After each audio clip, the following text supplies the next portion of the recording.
Hi. Welcome, everyone, to Hello.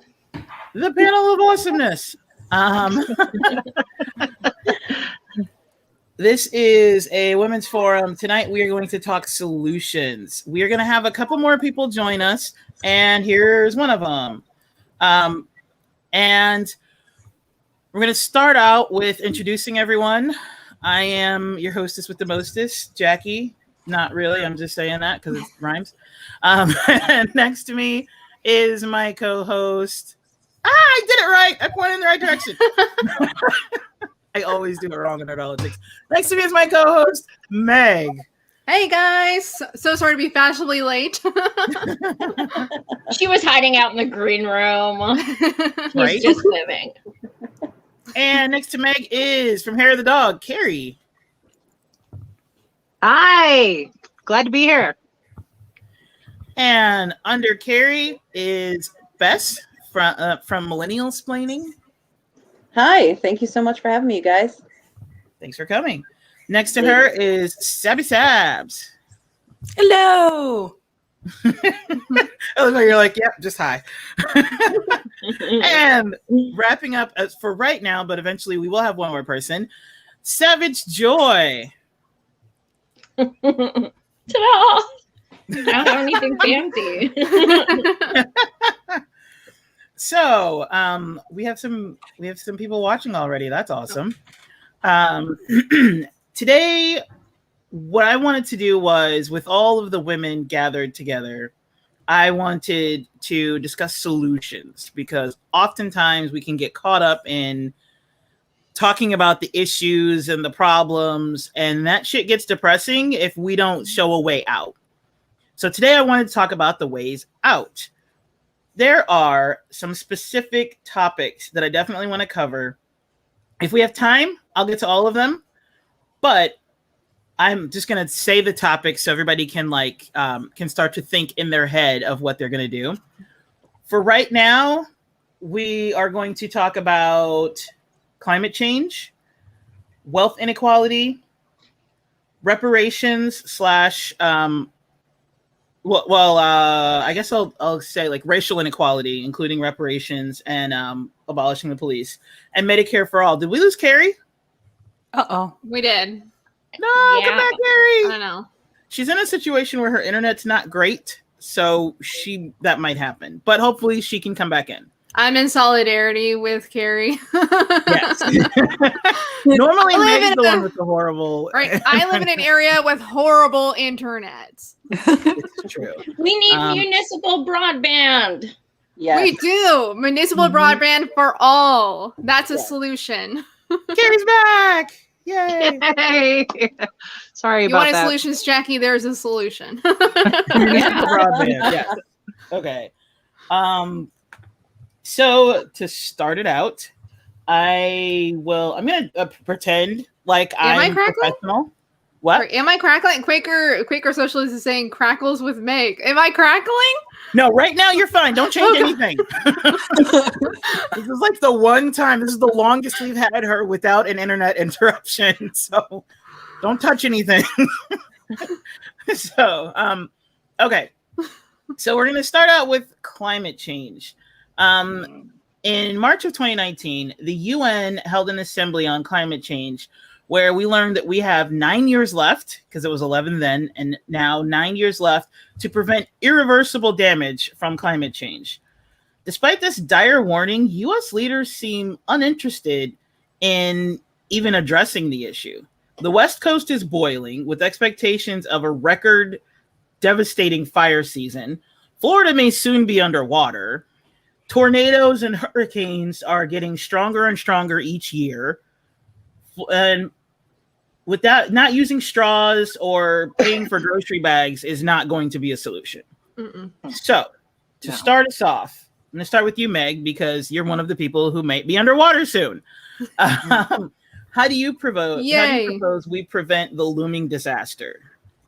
Oh my gosh. Okay, so to start off with, I'm very fortunate that I live in the area of Florida that will probably not be underwater because I'm at the very tip of the Lake Wales Ridge, which is the highest part of Florida. It's the only part of Florida that has never been in underwater. So, fun fact. And that's where a lot of the Florida scrub is located. And so we have a lot of indigenous species that you will not find anywhere else in the world. We're kind of like Australia in that way. One of the issues that we will probably face even long before Florida ever is underwater is because of the rising sea levels, and particularly the way that real estate developers are basically pulling out mangroves and clearing out basically clearing out the coast. That way they can build more developments for rich people. One of the big problems that we will eventually have that will precede Florida ever being underwater is that salt water will get into our aquifer, which means salt water is going to be in our drinking water. So I think that is definitely one of the most dire circumstances we need to deal with right now. And like desalination is incredibly expensive, so I'm not entirely sure how we're going to accomplish it. But I mean, the most direct way that we can start doing that is through, a Green New Deal, through building infrastructure that can help prevent the desalination of our water in Florida, that we can start building away from the coast and stop developing the coastal areas, because that's just increasing erosion. And I mean, I won't pretend to be an expert on climate change, so I won't even pretend to be. But I mean, we definitely need a Green New Deal, and a Green New Deal will not only help us at least mitigate some of the large, I hate to sound depressing, but consider we only have 8 years. Unless we act yesterday, we're not going to mitigate every single crisis that we can face. But we can at least start decreasing the effects that we will feel. And one of those things is the Green New Deal. Of course, the Green New Deal, particularly the one that Biden is that he's basically putting forward, it's not nearly enough. 1 trillion or 1 trillion or 1 billion? I think it's 1 trillion. I think it's 1 trillion. Yeah, so 1 trillion is not nearly enough. Even though the 16 trillion that Bernie was suggesting is not enough. People have got to, our senators, our congresspeople have got to get off their fucking asses and pass a Green New Deal that, I don't know how much it's going to be, but 16 trillion will only get us, our infrastructure is at a level F. We're at a level D, level F for our infrastructure.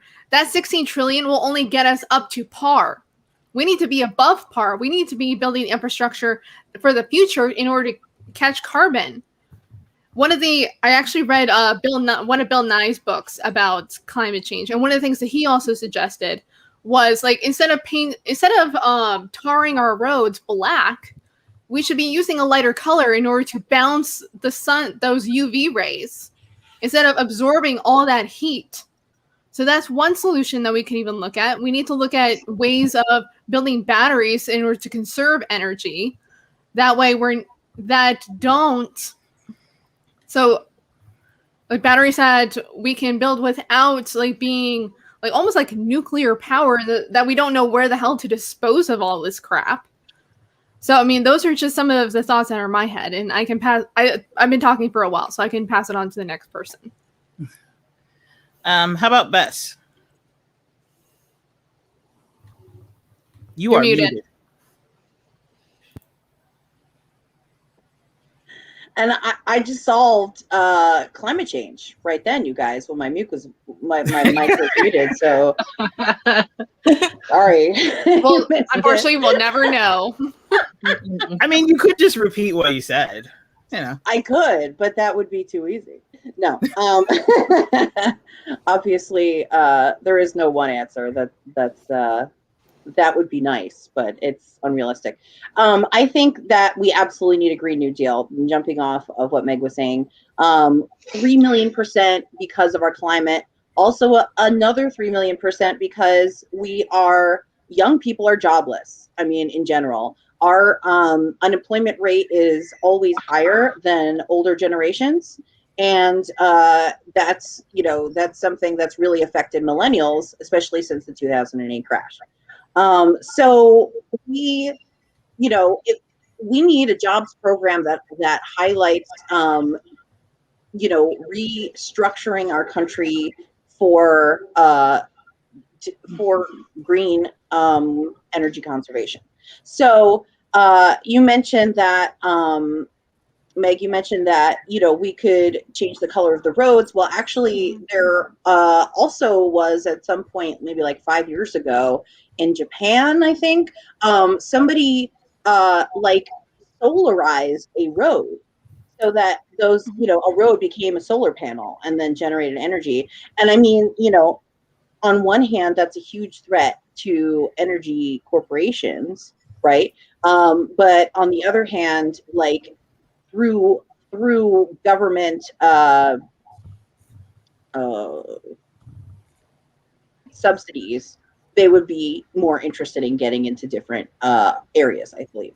So I think that that's a huge area that we need to fight for. It's very easy to just go out and yell, "Hey guys, we have 9 years left before like the day after tomorrow happens. So let's do something about it." But yeah, like people just don't really know what to do, right? Like in their daily lives, and that's because even if like I turn off the water all the time and make sure my car isn't running when I'm sitting in it, and stuff like that, that's minuscule compared to the the waste that we waste through corporations, and that we waste en masse in ways that need to be systemically changed. So I think that the more we talk about how we can build a systemic change, then the more that we talk about the reality of tomorrow that we want to build, right? The easier it is for us to start saying, okay, well, these are the next steps then. So I think that that's something we should be discussing too, because it's very easy, as you mentioned earlier on, that to say gloom and doom and the climate change, and we're scared. We're all scared, but the reality is that we need to put that fear aside, and we need to put our pride aside, and we need corporations to put their special interests aside, which is going to take a lot of pressure on our part through the government and on the street, to make sure that there is a program in place for us to change the way that we collect energy, that we dispose of our waste. So yeah, I guess I'll pass it off to someone else. Okay, Sabby. It's interesting because so I'm on the coast too, because I'm in Boston, and Massachusetts is actually really good about recycling and trying to find other forms of energy. There are people here that have the solar panels like on the roof of their house. Like that's not uncommon here, actually. So I think that I'm fortunate that I'm in an area where, and a lot of this comes from Harvard and MIT. You have a lot of like scientists and researchers that push this here. So we're pretty good about it. The only thing I will say though is that they have told us that the Seaport District in Boston could go underwater within the next couple of years, which is interesting because they're still building a lot of businesses down there and they've made it a really vibrant area. But they have talked about raising the wall, the seawall in that district, so that when that time comes, the water will not go through the city. But I don't really feel like that's going to be the best answer. But I don't think they really know in terms of like the sea level. I don't think they really know how to prevent that from rising. But in reference to other things, recycling and using alternative forms of energy, that is heavily encouraged here. And it's not, or it hasn't been in other places that I've lived. Okay. Savage Joy. So I think the two main things to me are federal job guarantee first and foremost, because there's so many misconceptions about what that is. But essentially, you're not tied to a job. You're not forced to do a job. You're not stuck with it for the rest of your life in horrible conditions. It's literally just, if you want a job, you are provided one. And the thing about that is, like I said, if you want a job, you're given one, which means if you want a job, if you're unemployed or underemployed and you want a job and we have a Green New Deal, guess what? There are now millions of jobs available in the country because you have people who are going to be, transferring to wind and solar, just tons of options to do. And of course, the federal job guarantee does also include paid training and, all of that as well. So, and also a lot of people fear, I've done this job for 50 years. I don't want to switch now and try to learn things. It's all covered. It's all transitional, everything like that. Without a federal job guarantee, it is absolutely not feasible in any capacity that any real change will happen in 9 years. Biden can say whatever the hell he wants to, and he always does. And it's usually lies, and it's usually inaccurate. But he can keep saying it. It's not going to change substantially in 9 years without a federal job guarantee. The other thing is, we need to stop letting these fuckers take money from oil and gas who are running for office or sitting in office or what have you. They are buying our politicians. They're buying our representatives. They're not going to allow change. They take these donations from big oil, and that is a transaction which says, you agree to keep this oil here as long as you're in office, and then they're obligated, essentially. So without getting money out of politics, that's the second thing that doesn't make it feasible. I interviewed the climate scientist, Peter Kalmus, and he is so genius. And we talked a lot about climate refugees, and I knew what they were. I didn't realize just how devastating it would be to other countries, to residents of our country. So I'm hoping if we can teach like the establishment Dems or the Republicans that would send a lot of people from other countries to us, that, the climate change would, maybe they'll kind of help us stop it. Okay.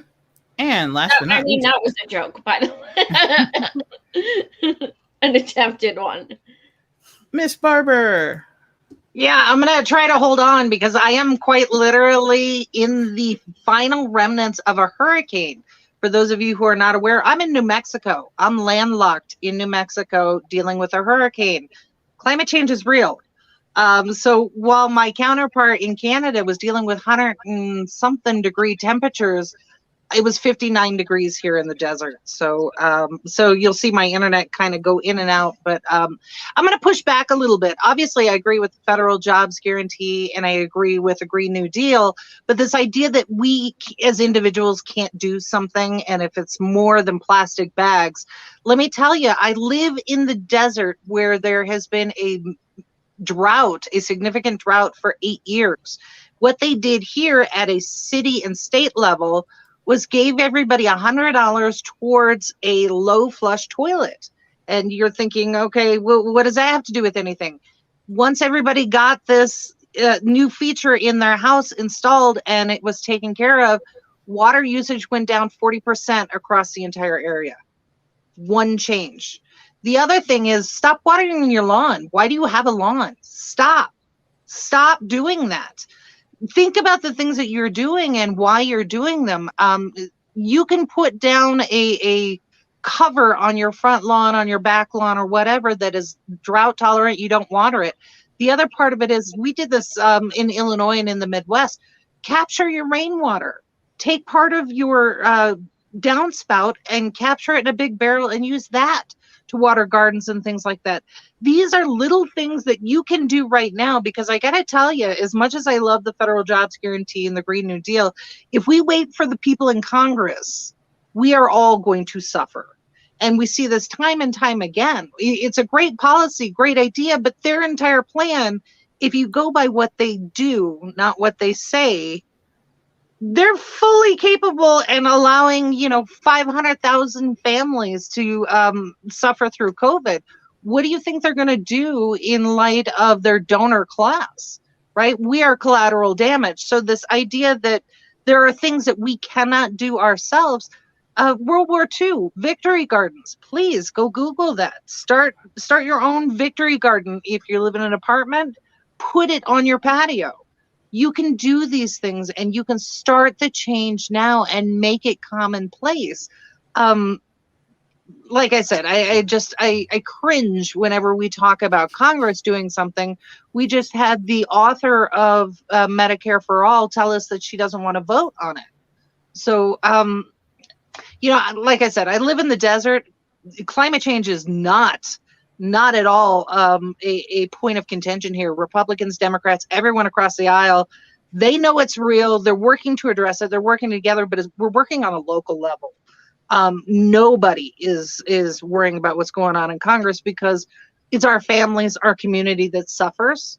And we're doing everything we can right here, right now. So, internet would be great for remote areas, but that is my gentle pushback on personal responsibility. Mm-hmm. Can I just add something to that real quick? I 1,000,000,000% agree. However, just to let people know, collecting rainwater is illegal in so many states, and it's absurd, but it's true. But That be is a true. badass and do it anyway. I'm not telling you not to. I'm just saying it's one of those random laws that makes no sense, but it exists. Yeah, I don't understand why. Actually, I do understand why, because if you think about it, they want you to get your water from the city that you have to pay.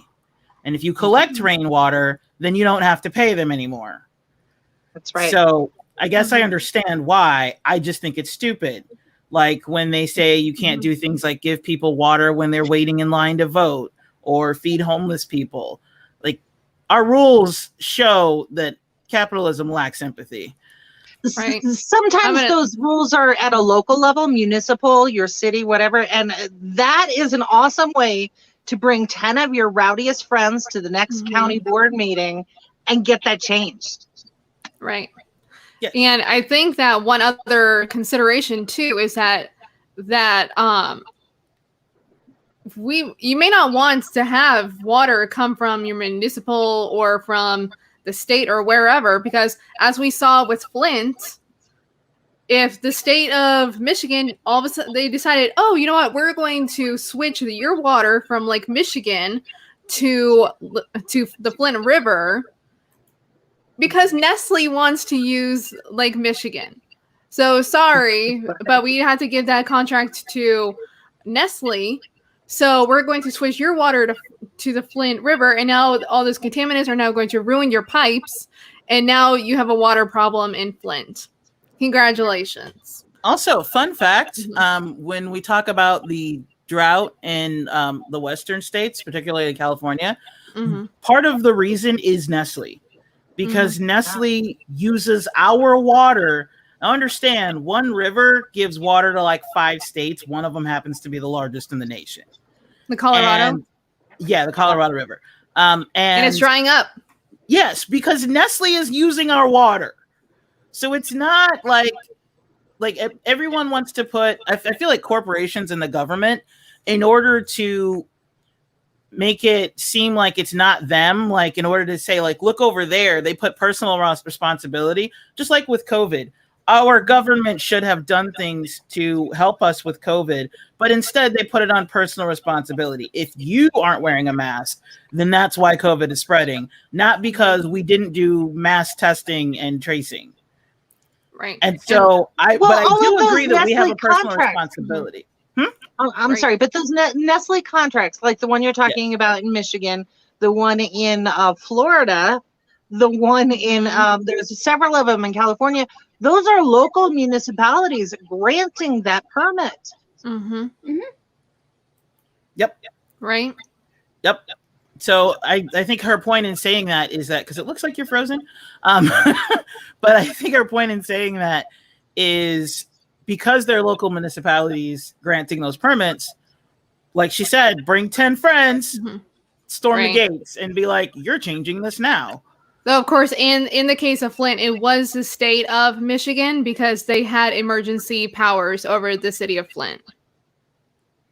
That's totally messed up. And a lot of people don't know this, but I'm sure a lot of you guys do because you're obviously informed. But one of the worst things about Flint, not just because of the water and how it was essentially eugenics, but also because the fact is that these people couldn't use their water and they were still being charged for it, even though they couldn't use it. And then furthermore, when they couldn't pay their water bills or didn't because they couldn't use their water anyway, they were literally trying to take away their homes. And they were putting notices on their door, you're being foreclosed on, just because of not paying a water bill for water they couldn't use. Yep. Can I jump in real quick? Sure, Oh, go I'm ahead. sorry. I wanted to bring up that I think that the smaller. When I was talking, I did sort of say that smaller personal actions are less impactful, but it is more impactful when you get off the grid. Those kind of actions, I think, are powerful, and they not only are they beneficial to you, but they take power away from the corporations that are in charge, and we'll be able to apply pressure easier, right? So I think that victory gardens, collecting your own rainwater, all these things are excellent ways to get off the grid, and I completely encourage that. And I think I'm embarrassed that I didn't say a federal job guarantee because I hosted a panel on it, which most of you were going to say it. I was like, I'm going to think of another answer. She's going to say that. Sorry, that's yeah. But we need to attack this issue on all levels, right? We need to attack this issue through the government. We need to attack through the corporations. We need to attack on a personal level. We absolutely need every option, and we absolutely need a federal job guarantee for sure. And that could really help things as well. But you're right. We shouldn't wait for the government. We should try to get off the grid now as much as we can in our own ways, and that will help us pressure the established corporations. Yeah. Though, To Gary's credit, she's not here, so I'm going to say it on her behalf, but she actually is in the process of getting off the grid. So if there is ever anyone who walks the walk, it is Carrie, because she is right now, I think her power is run by a generator right now. That's impressive. Which is part of the reason why she's in and out. But yeah, she's actually working on that now. You were saying, Mike? We cannot forget, of course, that only I think 3 companies in the entire world are the cause of so much waste. I think it was what's the number? 70% of the waste and the carbon emissions and all the pollution of our planet. 70% of it is caused by just 3 corporations. Military industrial complex. And the military industrial complex, absolutely. I think that Bernie was absolutely right that we could cut down on so much if we just got out of these endless wars and stopped with all the imperialism, that all of that traveling, we need to go to Iran to get oil, and all that travel back and forth. High-speed rail will cut down on plane emissions because I don't have to take a plane to get from New York to Florida. I can just take a high-speed rail. Or you probably it'd probably take a day, But it's still, high-speed rail would cut down on so much plane emissions because they're up in the sky putting all that carbon into the air, all those boats putting all that pollution into the water. Like the movie, Aquaman, I'm sorry, but Atlantis was right to put all that pollution back on our shores. Just saying. Did you know that General Motors is actually the reason why we don't have the transportation you were just talking about? Mm-hmm. Because they bought out all the trolleys. Like Los Angeles was set to be like New York with transportation. And General Motors decided to buy out all of the trolleys, I think in the state of California, and then basically just put them all in storage and like didn't use them, took them all off the streets so that, and then like forced the bill to expand our highways and turn that into what it is today. So basically California, especially Los Angeles, is you have to have a car because General Motors made it so you have to have a car. Mm-hmm. And that, yes, that increases pollution. But we could have had, like, if we had just kept the trolleys and kept building like a subway system, we could have been like other countries that have a high-speed rail that goes from one end to the other, because that would have been the natural progression. If you have New York with a train system and LA with a train system, we're going to connect the two. Especially once plane travel got so expensive. Like we were supposed to have a high-speed train in Florida. Like the permits and everything were passed to go from Tampa to Orlando. And like literally maybe a few months before they were supposed to start construction, they're like, nope, halt all construction. There's just I don't even know the actual story. I'm sure JB probably does, considering he lives in Orlando. But I'm not entirely sure of the story of how that went down. But just all of a sudden, nope, you're not getting that high-speed rail, even though it was voted on in the Florida legislature that train was supposed to go from Tampa to Orlando.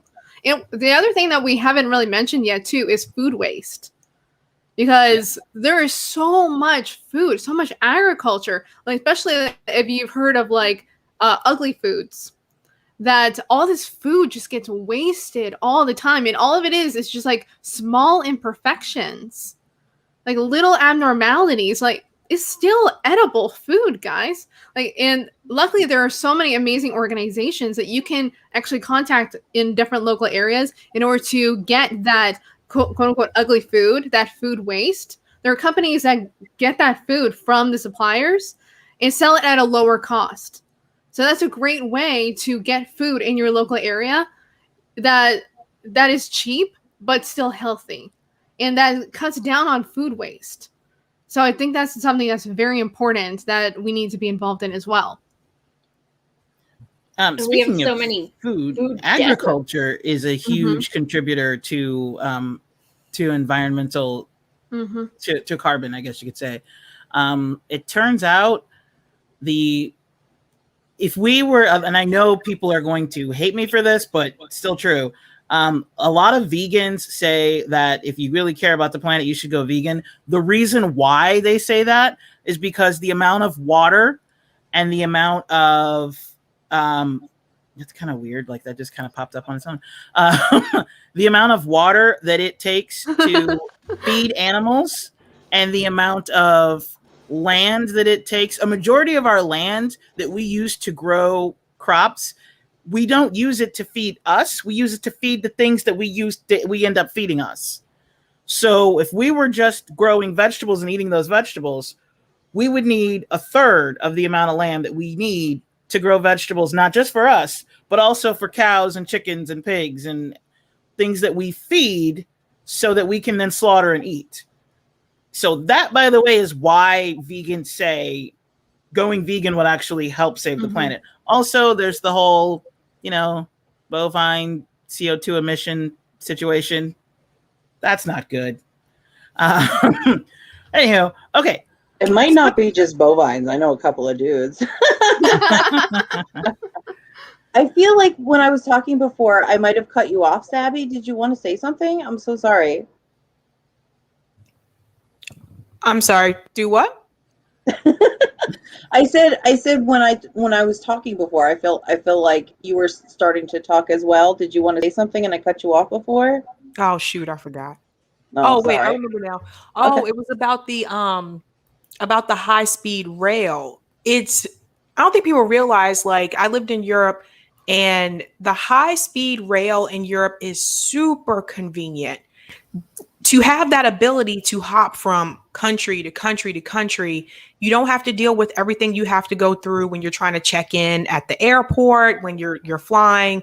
And I honestly felt like it saved so much more time, because you guys know when you go to the airport, you got to get there. I think here at Logan, they want you to be there at least 2 hours before. Then you got to go through all the check-ins and all that kind of stuff. But like with the high speed rail, it's just like you just get on and you just go. So I think it's pretty ridiculous that we still don't have something like that, especially here on the East Coast, because our states, especially in the Northeast, we're so close together that we don't have like a high speed rail that will even take me just from Boston to New York. Like, why does it still take me, if I were to use like Amtrak, why is it still going to take me almost 5 hours to get there? I can get there faster in my car. But it's kind of ridiculous when you think about it, because we have subway systems. I mean, and Amtrak has had its issues, but it's one of those things. I don't understand why that hasn't, well, I guess Jackie explained, but the fact that that has not been done in this country yet is just, it doesn't make any sense. It's ridiculous. Disclaimer about high-speed rails, though. I went to Italy for 10 days, and I made the mistake of riding backwards on one once. Don't do that. Don't. I thought I was okay with like rides and stuff. Yeah, don't do that. Okay. On that note, I'm not sure if Can I add in Carrie one more thing? can come back. Oh, sure. Go ahead. Were you about to change the subject? So I didn't mean to cut you off. Yeah. Okay. All right. Yeah. About climate change. I think the one thing we can also do, and like we and other leftist media people, we can start calling climate change global warming again.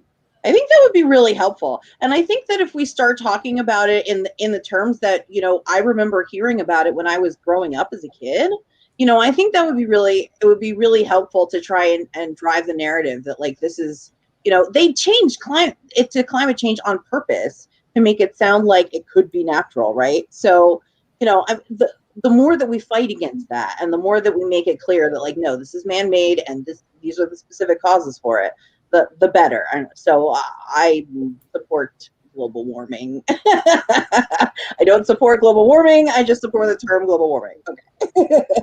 I would say I would give a little bit of pushback to that, just in that I agree you're right. We need to change the term, but I don't think that we should go back to global warming.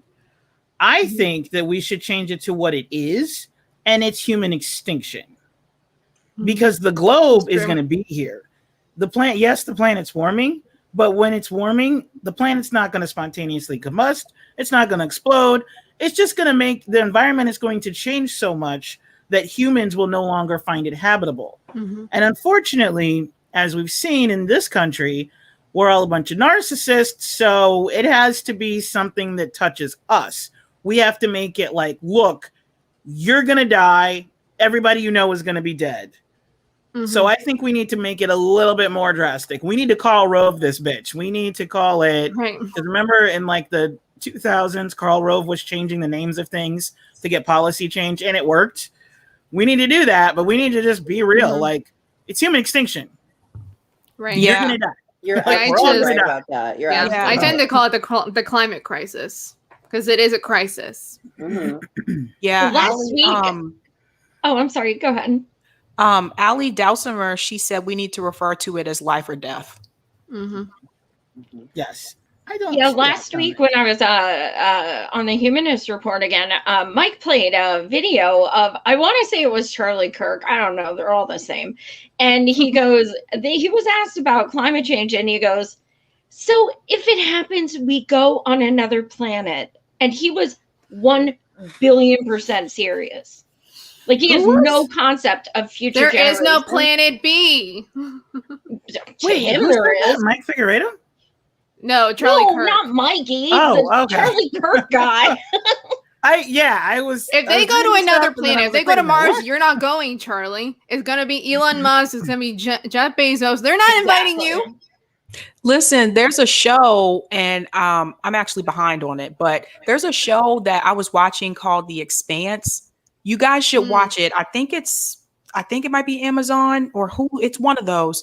But that's actually what happened. It's like years in the future, and so people on Earth didn't take care of the planet. So you had all these people move to like Mars, and you had people that moved to like the asteroid belt, and their bodies eventually adapted to adjust to the climate. And it was really weird because there were still some people that lived on Earth, but it was strange because like New York City, for example, had a wall around it. There wasn't like because the water was up so high. So there were still people on Earth, but not as many as we currently have because of all the things that happen, like with the climate and stuff like that. But the running theme that happens in that show is that people on Mars and the asteroid belt, they don't want Earthers to move there because they're afraid that they're not going to take care of their planet the way that they didn't take care of Earth. So that's like a running theme like throughout the show, but it's really good. You guys should watch it. Sounds interesting yet scary, yet feasible. I think I've seen like the first couple episodes of it. Okay, moving on to the next subject. This is going to be a fun one. Healthcare is a human right, at least everywhere but in the United States.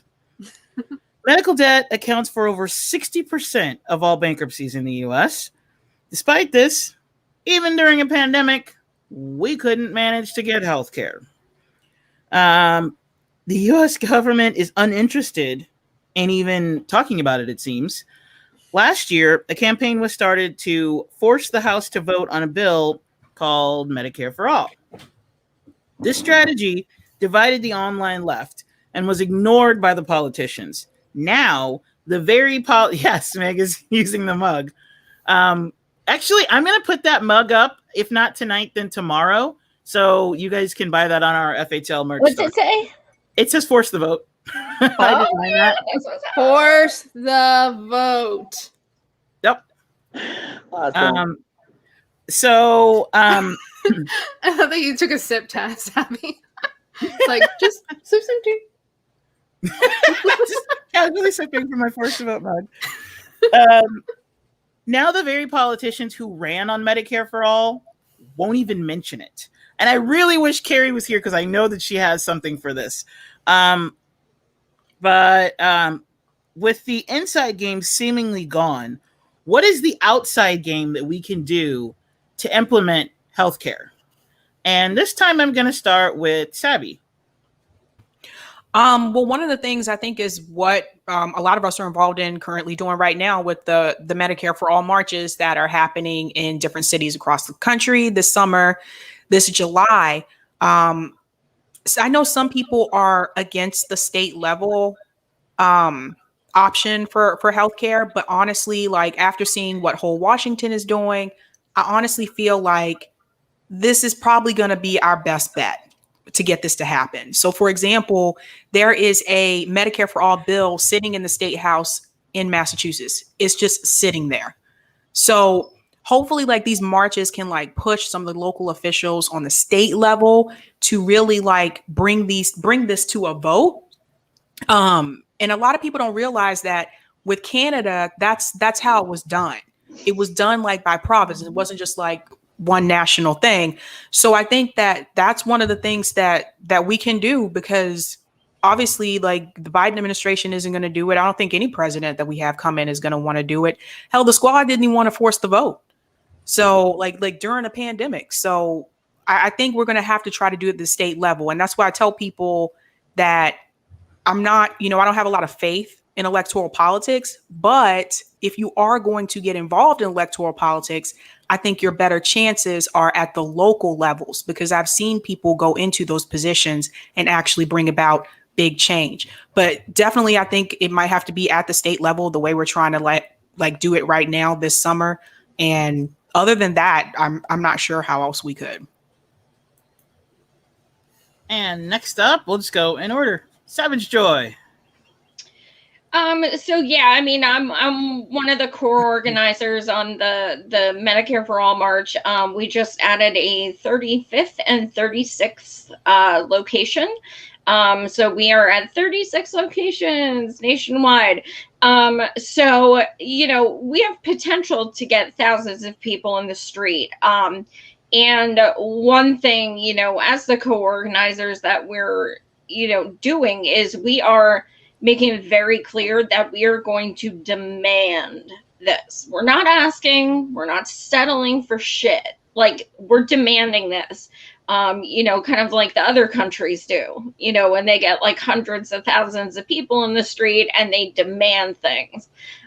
We're just too polite. We're too about hashtags, things like that. People need to get their feet in the street. I mean, it's really just that simple.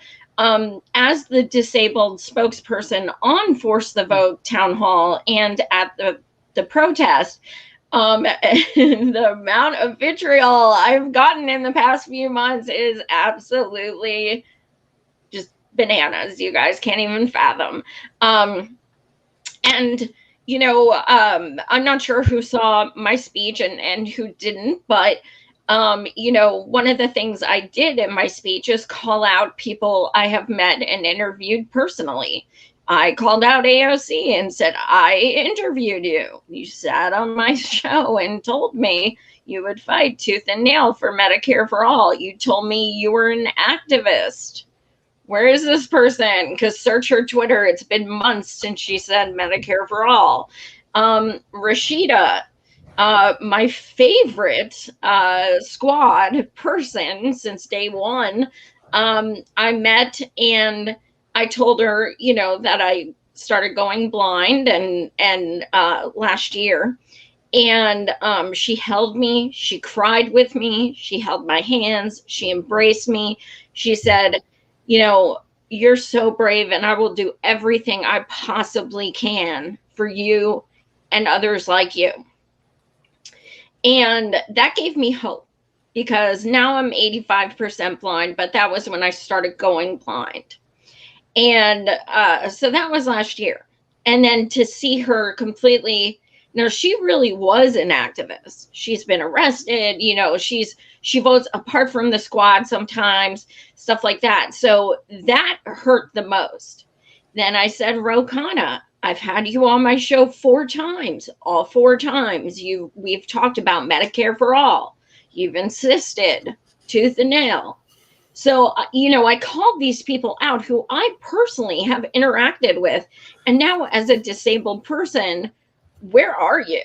And now you got Rashida saying access, which, you know, as a disabled person, literally rips my heart out. Like, who are you?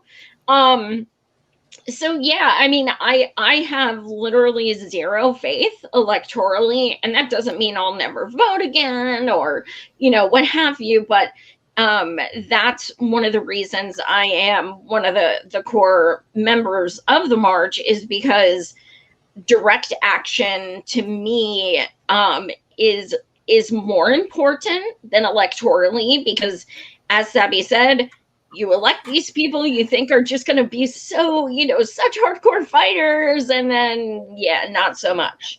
So yeah, like, it's time for people to get off their asses, stop being slacktivists. If you support Medicare for all, come out to one of our marches. There's 36 across the country. There's probably one by you. And we have a list of demands as well. So this isn't just like, you know, just for famous speakers and things like that. We have a list of demands. We're also calling representatives. The one I'm going to be emceeing is in DC, and we will be walking by the Senate, the Supreme Court, these exact places, you know, and being very loud about it. So it's time that people just stop with the hashtags and just get the feet in the street. Amen. Awesome. Next up, Bess. Hey, awesome. So yeah, let me speak to what you were talking about a little bit, Sabby. There was more than a little bit of a drama online recently. I tried my best to stay out of it, but the argument against state by state was not necessarily that people shouldn't be pressuring their local politicians, but it was really more excuse me, that a state-funded Medicare for all wouldn't actually work in that many states, because a lot of states just don't have the budget for it. So the fear was that, it could damage, the movement. My opinion on that was that I think that we have to try everything, and I think that in the states that we do have the money to support a Medicare for all program, that we should absolutely push for it. So it makes sense to me that whole Washington is pushing for it. I really wanted, before all this drama broke out, I really wanted Laura Fielding on my show. I got my red beret right here. But the way things worked out, it blew up to emotional proportions, and that's where you get into trouble. So like, when you try to talk about these things on Twitter, it's not pretty. But I think, honestly, it was, even though it was ugly, I think that, whole Washington actually did a really good job of trying to listen to that concern and try to address it in their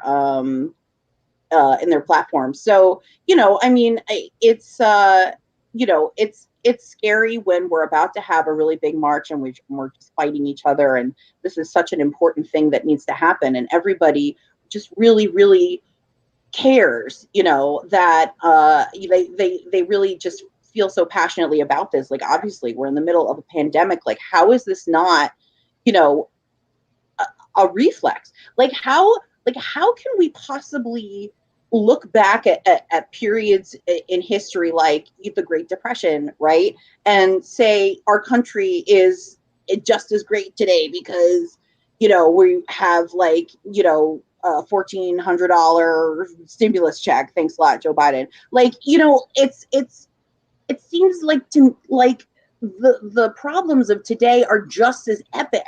They're just as epic, right? And it's insane to me that there is this ruling class that is just ready to blanket everybody suffering over for their own comfort. And that, I mean, at the end of the day, no matter who we disagree with, I think we have to come together and try, to fight that, to fight that 1%. And I think in general, Medicare for all is a very it's a difficult issue because it involves so many industries. It involves, not only the insurance companies, but it also involves hospital corporations. It involves pharma companies. It involves doctors associations. I mean, it affects a very large industry. So it makes sense to me that there is a large machine fighting us against this. And, I think that we need to do everything that we possibly can. I am going to definitely be at the march in July. I am, oh God, it is July today, isn't it? I will be at the march this month, and I will also, we are hoping to have some kind of discussion after the march about what we do next. I am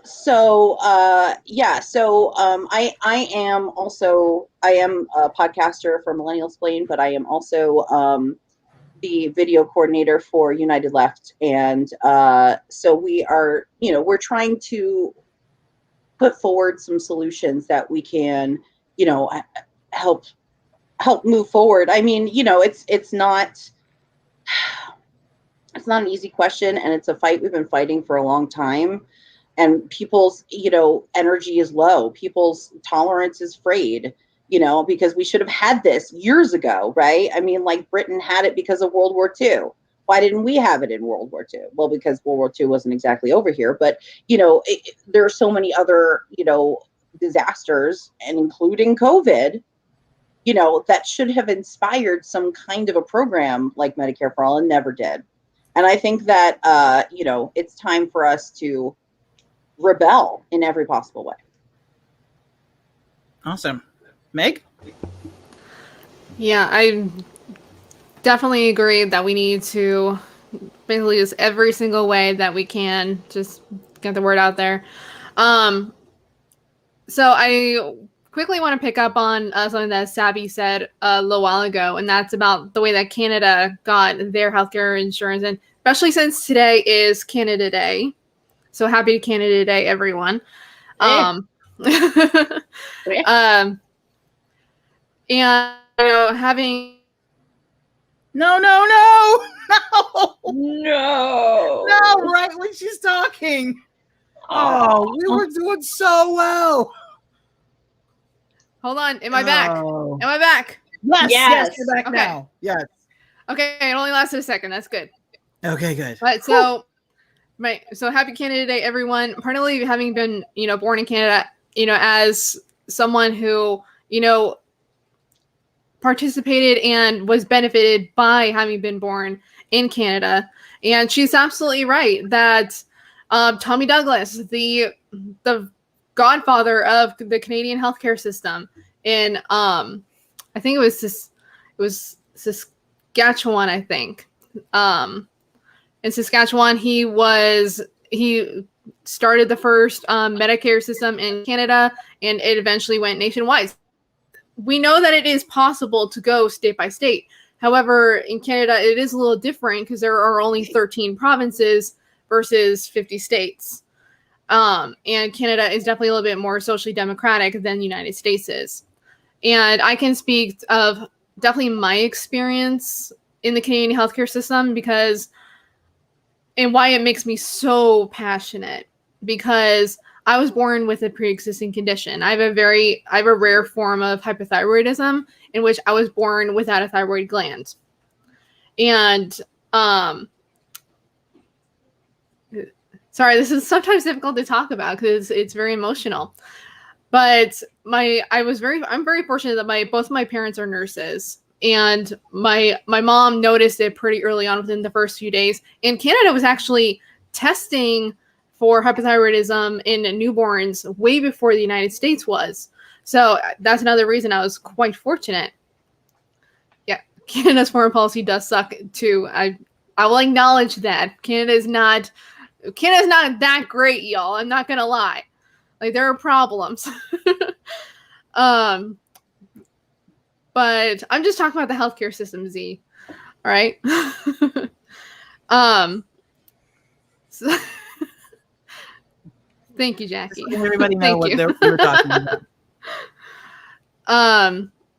But so I was born, and she found out because, especially being a nurse, she knew the signs, and I wanted to be in the incubator instead of in her arms.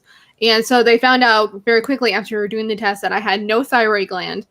So my mom had to travel from Antigonish to Halifax every 3 weeks for the first year of my life in order to get my treatments. I had to take medication every single day that I have to take in order to live. So, and to not only to live, but also function properly. So in order to do that, like, imagine having to do that in the United States. No way would my mom have been able to take a day off of work every 3 weeks in order to take me to the doctor, in order to be able to afford my medication, in order to afford doctor's bills that we would have to accrue. If I had not been born in the United States, and because of hypothyroidism, if I hadn't been treated right away, I would have developed dwarfism. So I would be very short. I would be much more overweight than what I am. I would have facial deformities and abnormalities. I would probably have been mentally retarded. So had I not gotten all these treatments, I would have been severely incapacitated. And So I am in front of you as a product of the Canadian healthcare system.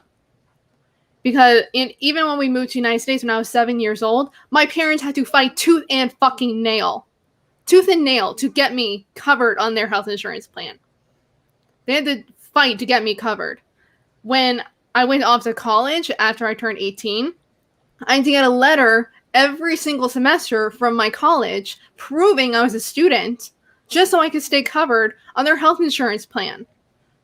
When I was 23, about to graduate from college, I was freaking out, thinking, oh my God, I have to get a job in order to get health insurance, because if I don't get health insurance, I can't afford to go to the doctor. I can't afford to go and get my medication. And who knows if they'll even cover me because I have a pre-existing condition. I was very fortunate that right before I graduated, they passed the ACA. But the ACA doesn't cut it anymore. And so I am very passionate that my story should be the story of other people. That they should be able to care for their kid, be able to take their kid to the doctor every 3 weeks if they need to go to the doctor every 3 weeks. That they can take that time off of work. That they should be able to pay for their kid's medication. That you guys should be able to pay for your medications. That you should be able to go to a doctor for basic health care. Because I had that opportunity as a baby, as a young child. I had that opportunity, and you should have it too. And it's bullshit that does not exist in the United States. And yeah, yes, Carrie, absolutely. I will acknowledge about the Indigenous genocide, and it's horrible, and I can't even fathom it. Like it's horrifying to me. But yeah, so I will go ahead and say that, and I will say that the best solutions that I know, do what whole Washington is doing, fight for it on the state level, do what Savage Joy is doing. We need to be marching in the streets. We need to be in the streets every single fucking day until we get it done. I don't fucking care. This is a crisis. And we need to be treating it like the crisis that it is. We had 20 million people lose their employer-based health insurance during this pandemic because they lost their jobs.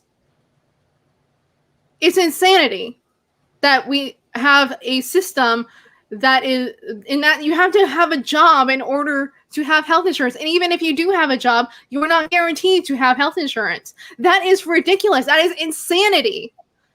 And the fact that we are not in the streets right now is insanity. We should be in the streets right now, fighting for it all the time. And I don't know why we're not. That is the only solution. We have to be fighting for it every single fucking day. Don't shut up until it's done. And I'll drop the mic there.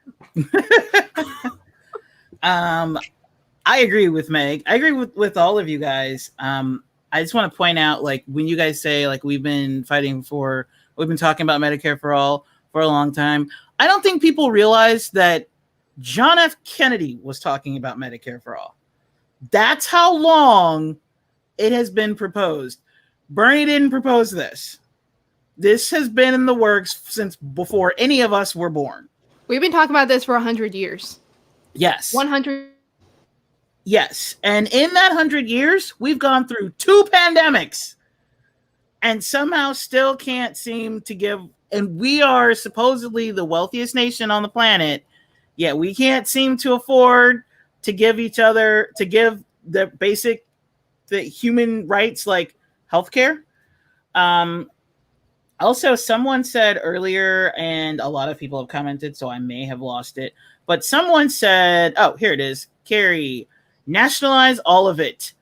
Yes, absolutely. That is my personal thought. I know everybody else is a fan of Medicare for all. I was a fan of Medicare for all until I saw what the Democratic Party was willing to do to Bernie's campaign and what they've done since, especially when the squad is sitting there in one day and they're saying yeah, we need, we really need to do all of these things for you. And then, but we can't force the vote. But then the next week they use those exact same reasons why we said they need to force the vote to tell us why they needed to impeach a president that wouldn't be in office by the time the impeachment hearing ended. So that's when I knew, like, okay, screw that. Like, you guys are not going to you're not going to help us. So I'm done with Medicare for all because I want to nationalize it. I want to get rid of the pharmaceutical companies. I want to get rid of insurance companies. We don't need them. They are just middlemen that are stealing money from people. When it comes to a situation where someone's health is on the line, someone's life is on the line, we don't need middlemen. Get rid of them. A lot of people don't realize that the research for vaccines, and not just vaccines, but also for like medication for the US, a majority of that is paid for by grants for colleges. So what are we then turning around and spending? Like, why is insulin thousands of dollars? Because pharmaceutical companies can charge that. That's why it's not thousands of dollars in Canada or Mexico. It's not that it costs thousands of dollars, or it wouldn't cost $10 in Mexico and Canada. It's that we are allowing these corporations to profit off of people's sickness and dying. So just get rid of them. Just get rid of them. We don't need the pharmaceutical companies. We don't need health insurance companies. The only insurer should be, like, everybody talks about single payer. The government should be the single payer. Absolutely. In which case, we don't need insurance companies. Just get rid of them. We don't need pharmaceutical companies. The government can, and I know I'm sounding like a communist. I swear I'm not. I'm actually an anarchist. But when it comes to this, I'm done with Democrats and Republicans. Like, all of y'all take a seat. Just get rid of it. Like, think of it like this. When your house is on fire, you just pick up the phone and you call and the service is provided to you. You don't get a bill later of like, well, we had to use so many gallons of water. So you have, no, it's just provided. It's a service provided for you. Why? Because if we let your house burn, the whole neighborhood would burn. And then you end up with San Francisco in the 1800s. And then you got to get rid of the whole town. Well, it's the same thing with healthcare. That should just be, to me, it should just be part and partial. It should be, yeah, you need to go to the doctor. Okay, go to the doctor. You need braces? Here, you need braces. And also, the way that we have our healthcare system right now, the way it's set up, insurance companies are practicing medicine. Because if your doctor says you need a surgery or you need an operation or you need certain medication, and the insurance company says we don't think you need it, that's practicing medicine. Your doctor prescribed something.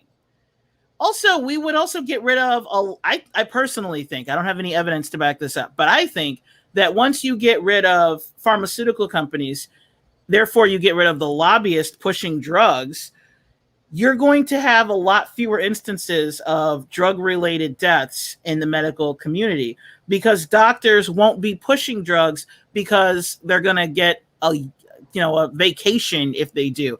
They'll be pushing drugs based on your symptoms and what they genuinely think might actually help. I'm not saying all doctors don't, but you got to admit there are some doctors that do. Some doctors do push drugs, not based on your symptoms, but because they get a kickback, whether it's a financial kickback or like a vacation or something like that. So jump on what you're saying real quick. Do you mind? No, go ahead. It's not only that doctors get a kickback and some of them know about it, but sometimes doctors don't really know that there's anything wrong. Like, a lot of the times medications are marketed for what they think will sell the best. So they will take a medication that, maybe was once meant for, anti-seizure or whatever, and they'll sell it for anti-anxiety. I mean, that kind of stuff has been known to happen, and it's caused deaths, it's caused addictions, it's, caused a lot of problems.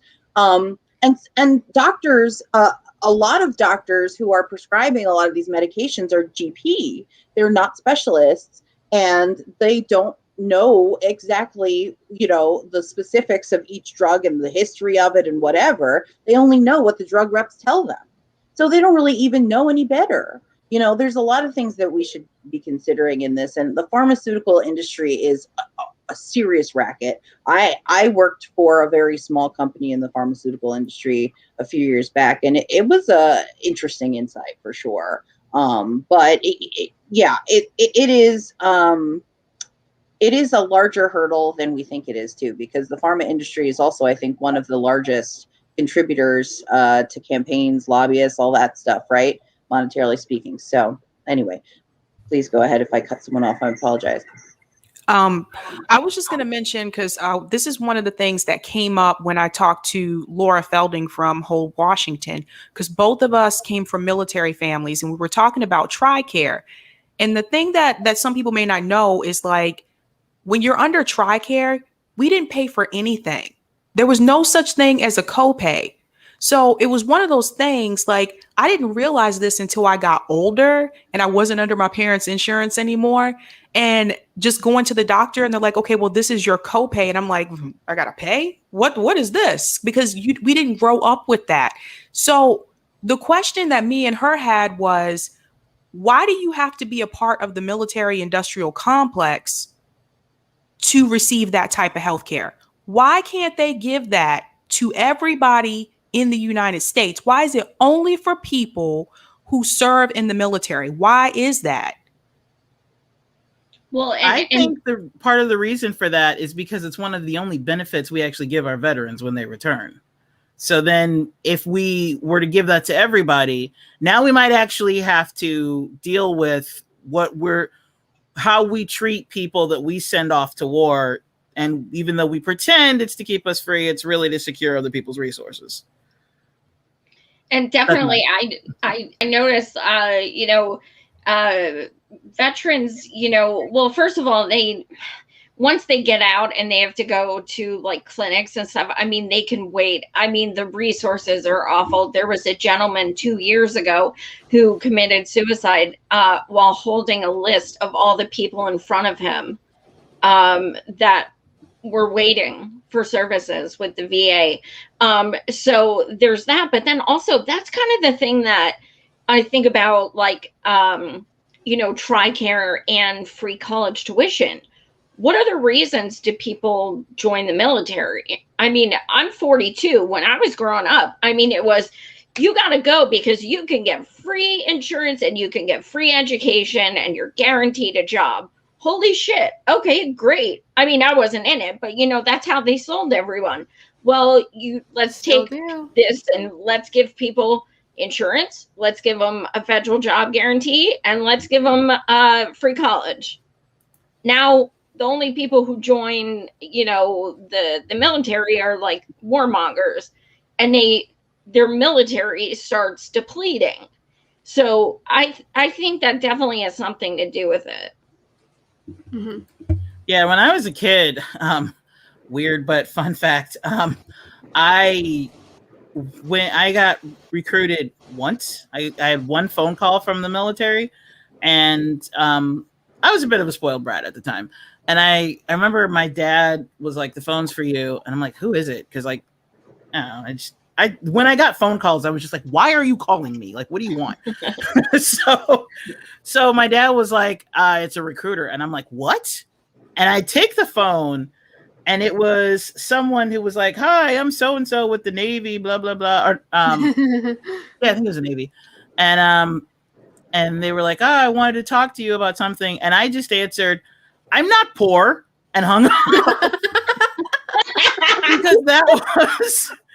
because that was, to me, it was like, the only people who would join the military are people who needed to. And I was just like, no, I can get grants or loans. Like, I don't need to do that. So, but that, like, it was, to me, it was like baked into the cake. Like, yeah, they automatically take advantage of poor people to force them to join the military, which means the government has no vested interest in eradicating poverty, because then nobody's going to join the military. Yeah, you're right, Jay. It is fucked up, but it's also true. So we're witnessing eugenics of the poor. We're witnessing it. violent healthcare system, poverty, joblessness, houselessness. I mean, we are witnessing eugenics of the poor. That is what's going on. Yep. Right. And while that's actually a really excellent bridge to the next topic. Real quick. Yeah, I just want to say one thing is that and then can I we all you? know. So just so we all know that nationalizing our healthcare system is the best solution. Medicare for all was always the compromise.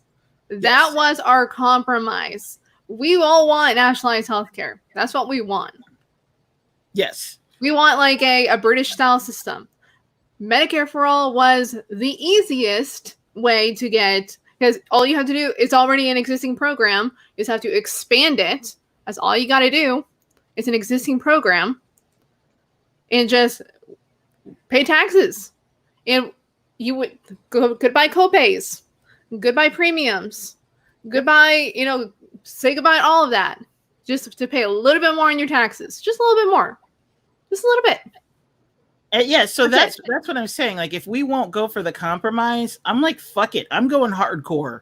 Go for the whole load. If you won't give me an inch, I'm going to take the mile. That's what I mean. So I'm not against Medicare for all. If we could get that, that's cool. But they've shown me that they're going to give us absolutely nothing. So I'm done asking. That's what I mean. Like, right. I'm just like, if we have to fight this hard, why are we fighting this hard for a compromise? Fuck that. I'm taking the whole system. Right. That's like the $15 minimum wage. Like, we're not fighting for the $15 minimum wage anymore. We're fighting for 30. We're fighting for 25. Yes, exactly. Seriously. Exactly. Seriously. 25 we're done fighting for 15. We need 25 to survive. Yeah. Yeah. 25 should be the floor. That's exactly what scholars say. Go ahead, Millennial, and then I'm going to transition into that very topic. Cool. You guys are making the bridges for me. What's that? You guys are laying the bridges down right for me. So I just go from topic to topic. Perfect. I just wanted to add in, Sabin, I'm sure everybody knows this and you know this perfectly, but we are, when we're talking about the military and why does the military get all these benefits when most of us don't. I mean, if you think about who has interest in the military, right? It's not only like the pharma, medical, no, I'm sorry. Cancel that. It's not only the arms manufacturers. It's also our imperialism. So it's the gas companies, right? It's the oil companies, and it's also we don't think about it very much, but our entertainment industry. Our entertainment industry is a huge contributor to our political system, and we make a lot of money from releasing movies overseas, and we have by force established ourselves as the cool people, right, culturally speaking, and you have to know American culture. I mean, other people from other countries say this a lot, that you have to know American culture, or that you are just aware of it because it's around you. So I mean, there are so many interconnecting people who have interest in the military that it sort of makes sense to me that they would want to keep these services from the general public to encourage people to be their gun merchants. Oh anyway, no, we lost Meg. No, damn the internet. She'll pop back in a second. Rough. We got two down from the internet issues here, and nobody even said like EPSTEIN or anything. That's usually why I get cut off. True story. No, she just here she comes. She's coming back. With her, it's just that she has the absolute worst internet in the nation. I swear to you. So she gets kicked, but here she is. She's back. Ta-da! Okay, I'm gonna say this just one time. Support the show so I can move somewhere with better internet. Yes, please do. That's the new call to action. Pay so that Meg can move. Okay, so bridging to the next topic, wealth inequality continues to get worse, not just year by year, but according to Forbes, during the pandemic, according to Forbes, the billionaires have made 3.9 trillion during the pandemic. So when everybody else was losing their jobs and some people are in danger of losing their homes, billionaires are closer to being trillionaires.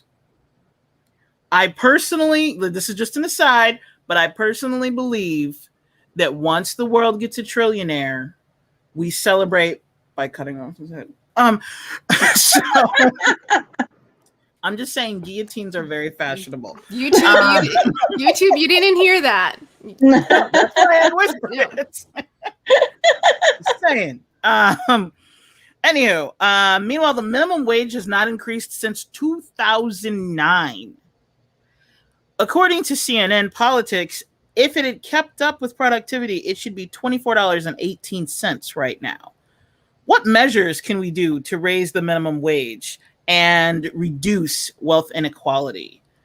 And this time, I'm going to start with Savage Joy. So, I mean, I know I discussed this a little earlier, but honestly, the easiest and most beneficial way to do that is a federal job guarantee. What that would do is it would set a floor wage, regardless of what job you do, where you live, who your employer is. It doesn't matter. It sets a floor. And the Green New Deal would actually be the one deciding what that floor is. Could it be $24? Sure, it's feasible. It could be whatever the bill calls for. So that is, the beauty of the federal job guarantee. Also, it helps with inequity, because if everyone's making the same on the floor, you're taking out, the inequities of, women of color being paid less, women being paid less, prisoners being paid like cents on the dollar. You're taking away these, differences in pay and giving everyone at least that minimum. So the corporations and what have you are held to a higher standard. That is the easiest way. I strongly support fight for 15, things like that. But, unfortunately, and one of the reasons AOC said she couldn't support force the vote is because she said it would affect the $15 minimum wage bill that never passed anyway. So when it comes down to it, we've been asking for 15 for 5 years. No, I agree. It needs to change. But I do think the easiest thing would be the FJG. I don't see, this state by state thing. I'm in Pennsylvania. It's still $7.25. I absolutely cannot fathom how someone could possibly live on that, especially as a single mom. Right now, so many single moms are literally working like 3 jobs. It's disgusting. So when they say, oh, unemployment's not that bad. Yeah, it is, assholes. People are working 3 jobs. That's why it looks like, nobody's unemployed. So, I still think FJG is the way to go. Okay. Next up, Sabi. Gotta unmute myself. Yeah, this is tricky for me because some of these things, I live in a state that has done some of these things a couple years ago. So it's like Massachusetts is really good about being ahead of the curve on some of these issues. So we already have $15 minimum wage that was implemented a couple years ago. I think we are now at $13 and some change. So it increased gradually. I think it's supposed to increase gradually over 5 years, something like that. So we had already passed that, but still, like even here in Massachusetts, $15 an hour is not much. It doesn't go far because it's expensive to live here.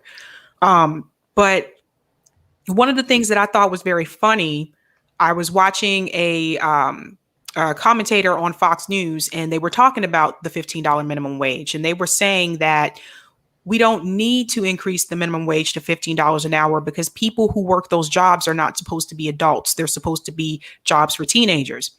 And it was funny to me because everybody on the panel just went with it. Like they just went with what this woman was saying. And I'm like, am I the only one that notices that, hello, if you have businesses that are open during the day and kids are in school, who's going to work those jobs while those teenagers are in school? Like nobody picked up on it. like no one. So that was like the right-wing talking point that they were giving, that like these are not jobs that are meant for adults. So then that goes back to a larger question. If you feel that those jobs aren't meant for adults, then what other jobs are they supposed to get if they don't go to college?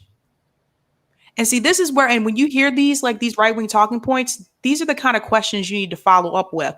And then if they say, well, they should go to college, then you come back with, well, what if they don't have money to go to college? Well, there's student loans, and this is where you get them. Oh, but if they take out student loans, they don't have student loan debt. And you say that we should be responsible so that we don't have student loan debt. So this is a no-win situation for people. I don't believe that minimum wage jobs are only supposed to be for teenagers. I believe it's for everybody. But the thing is that $15 an hour is still a compromise. Like it should have been $15 an hour years ago. So people are right when they say it should be like $24 now. And that's like to get by. But I mean, like, it's ridiculous. It's 2021 and they still haven't increased the minimum wage. So you have people working like multiple jobs. I know people that have multiple jobs, like because of that. It doesn't make any sense. Yeah, I'm going to jump in really quick just because something you said irritated the ever-loving shit out of me. Because, and I think it irritated all of us. Okay, this notion that the minimum wage jobs, oh, those are for kids. First of all, why aren't we paying kids a regular wage? Second of all, that's bullshit. They figured out, I forgot, I don't have the stats on this, but someone did a report and they realized that a majority of minimum wage jobs are actually held by single parents and minorities. They are not for kids. They're not just for teenagers. So you've got single parents and minorities, like I think it was Joy who said it, working 3 jobs just to pay the bills because a minimum wage is not a living wage. That's all I wanted to say really quick. That really, really pissed me off. So next we're going to, who have I not talked about already? Because I think I was Joy and then Savvy, right? Okay, so Bess. You gotta unmute yourself again. There you go. Sorry, guys. I completely agree, Joy, that a federal job guarantee. Now that the words are finally coming out of my face, the federal job guarantee would 3,000,000% ameliorate the worst of the wealth inequality that we have in this country. And I had seen a statistic that if workers' wages had kept up with the increase in production since the 60s, then we should actually have a $44 minimum wage, $44 an hour minimum wage. So I think that even $25 is not enough. But I think that we should start saying $25. I think everyone, even libs, need to stop saying $15 an hour. Just stop. We're already fighting the fight, right? So we should all be saying $25 an hour because that's what we really need across this country to survive. I make less than that right now, and it's tough. It's really tough. You know, my girlfriend doesn't work. She should be on disability, but she can't afford the doctors to, establish. You have to like build up a like a history, a documented history of seeing enough doctors, right, to get registered for permanent disability. And that's another thing that Medicare for All would seriously help people with disabilities, right? Because not only can they not afford the care, but they also can't afford the documentation to even get the help that they need. I mean, that's ridiculous. So anyway, moving on. What were we talking about? Wealth inequality. So I think a federal jobs guarantee, that would be lovely.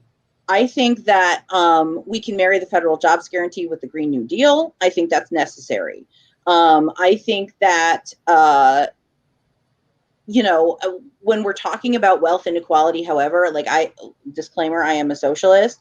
So I do believe in complete equity. I believe that, I think that, we are fighting, the biggest battle, right? Like that is the biggest battle, right? That's a battle that on a massive scale, historically speaking, we haven't ever really won, right? I mean, if you look back, like the feudal period, or like going back through history, there's always been this giant wealth disparity, right? There's always been the masters and the servants, right?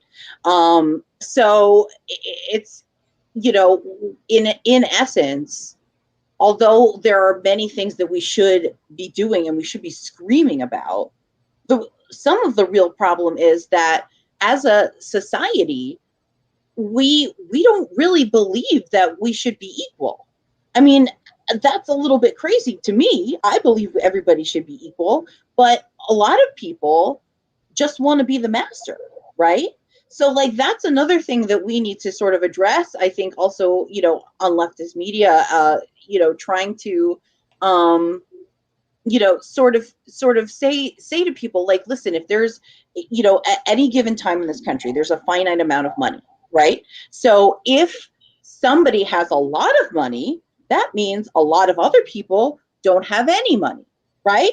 So if we start looking at it like that, and like we're all, connected, like, not to be a hippy dippy whatever, but like we are literally all connected, because there is a finite amount of money and it's going to a few people, not everyone. And that's, again, we have to change that. So, whether that's through, there are many ways to combat that. I think a federal jobs guarantee is an excellent choice. I also think that trying to socialize existing large corporations like Amazon, for example, would be lovely. I think that the workers should own their companies that they work for. Like, I really enjoy Amazon services, and it would be really nice if their workers benefited from, the what Jeff Bezos just spent on his next space penis. You know what I'm saying? So, like, there are many ways to attack this. They're not all through electoral politics. So I don't want, us to feel like that. But I think that we need to really do all the things together. We need to change people's minds. We need to change the government's minds. And then we need to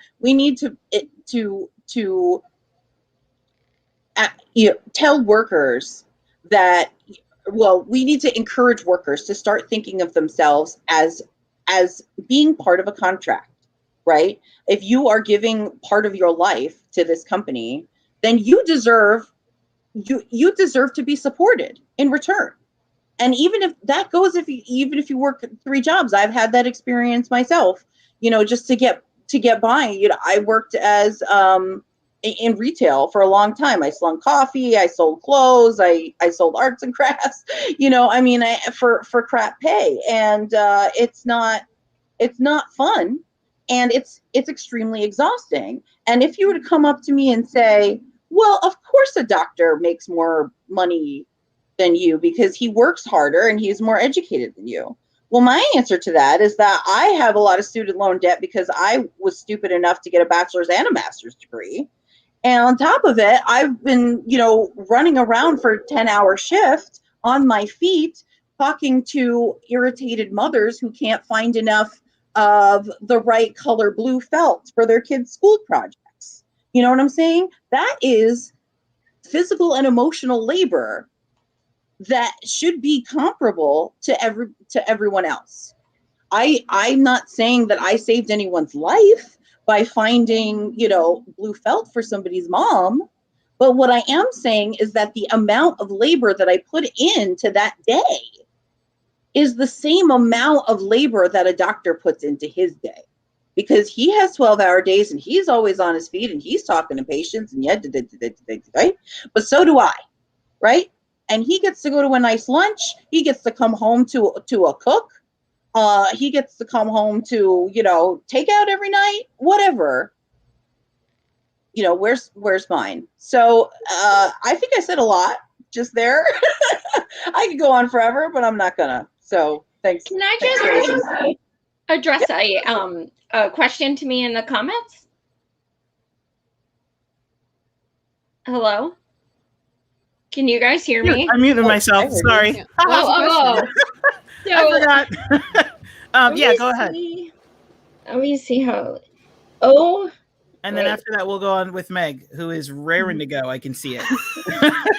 Sorry, blind girl's trying to read. I'm ready. OKR Socialist.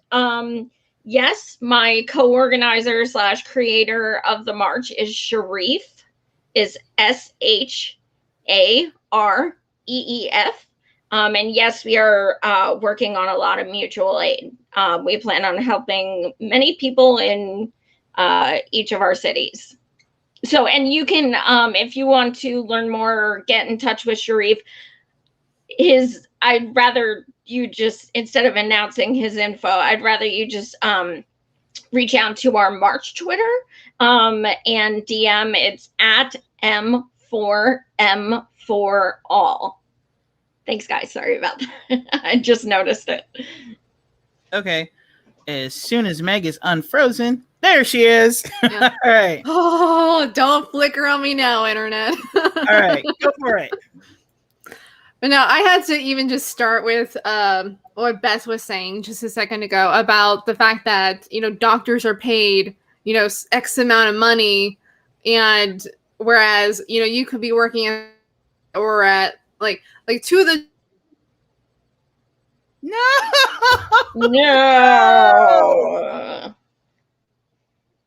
Oh. No. There she is. She's back. Okay. We missed everything you said.